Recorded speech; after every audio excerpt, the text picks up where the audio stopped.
Bab 1715. Catatan kecil. Logan mengambil beberapa napas dalam-dalam, menatap kamera, perlahan-lahan menjadi tenang, dan ada sedikit keputusasaan dan ketidakberdayaan di wajahnya. Dia tidak bisa menahannya. Ketika semuanya sampai pada titik ini, dia tidak punya cara lain.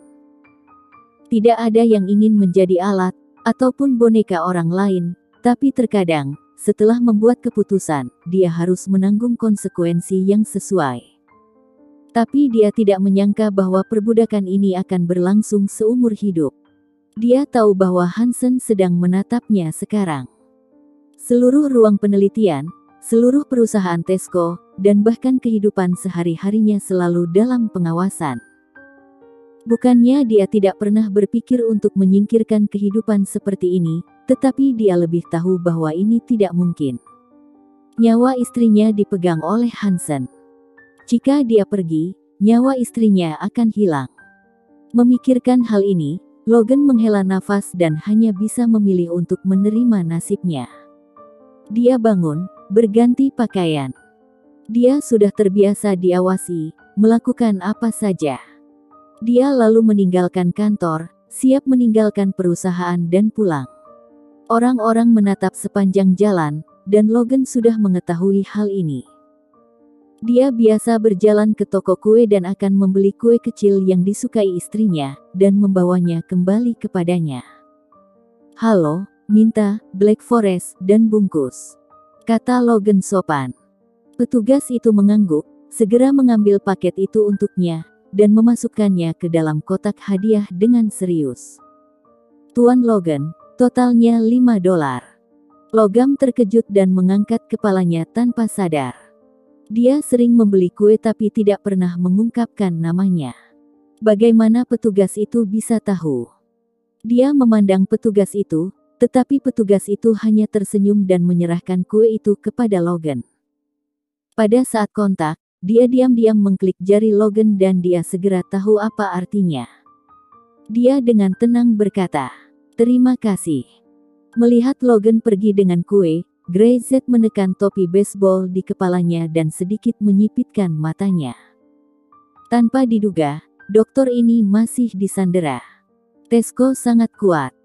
Setelah memeriksa informasinya, Gray Z tahu bahwa Logan dan ahli lainnya di bidang chip elektronik ada di kapal pencuri, dan sulit untuk turun lagi.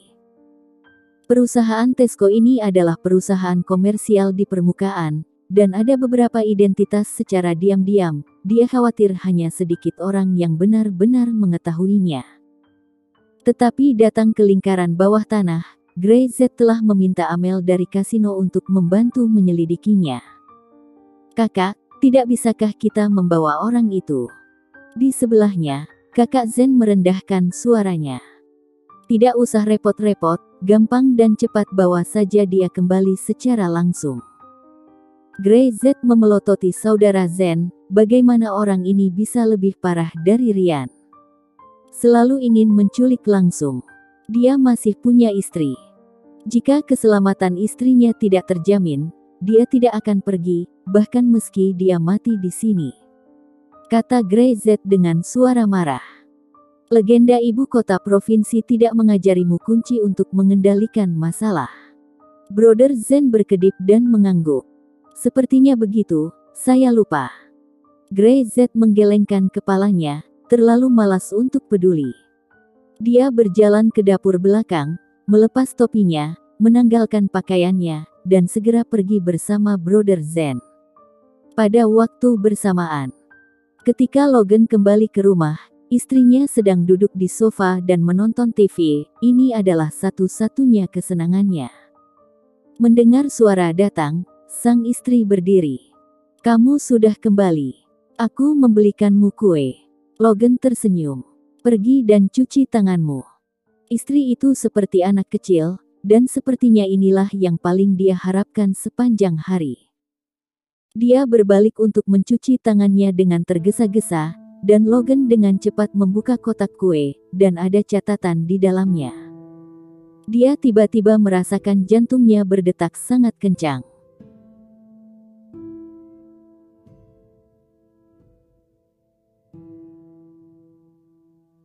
Bab 1716.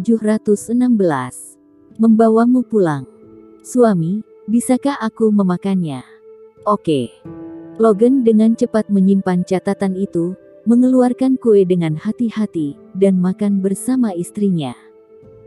Setelah makan kue, dia mengobrol dengan istrinya, membicarakan hal-hal menarik yang terjadi pada hari itu. Tidak sampai malam setelah semuanya sibuk dan membiarkan istrinya mandi dan tidur, Logan berjalan ke kamar mandi. Ini adalah satu-satunya tempat di rumahnya di mana tidak ada kamera yang dipasang. Hazen memberinya setidaknya sebuah penghormatan terakhir. Logan segera mengeluarkan catatan itu, dengan hanya satu kalimat di atasnya. Jika Anda bersedia kembali ke Sunrise untuk mengembangkan chip, pakailah baju baru, saya akan membawa Anda pergi besok. Sebuah kalimat sederhana, tetapi semacam mendominasi.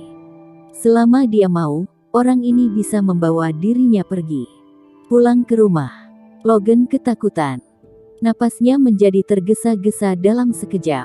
Pulang ke kampung halaman.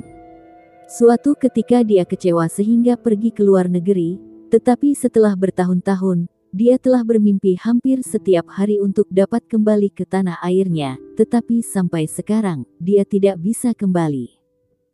Tubuh Logan gemetar, jakunnya bergerak, merobek catatan itu berkeping-keping, membuangnya ke toilet, lalu mencucinya dengan air. Matanya merah, dan dia kembali ke kamar tidur. Ada apa? Istrinya sangat tertarik, merasa suasana hati Logan berubah-ubah, dan bertanya dengan mata mengantuk.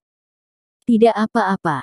Logan berbaring dan bersandar di kursi, tetapi matanya sangat cerah. Dalam keremangan, dia tidak bermaksud untuk tidur. Kamu kangen rumah? Tanyanya tiba-tiba pada istrinya. Ruangan itu tiba-tiba menjadi sunyi. Apakah kita masih punya rumah? Setelah beberapa saat, sang istri menjawab, dan dia mengulurkan tangan dan menepuk lembut Logan. Tidurlah, jangan terlalu memikirkannya.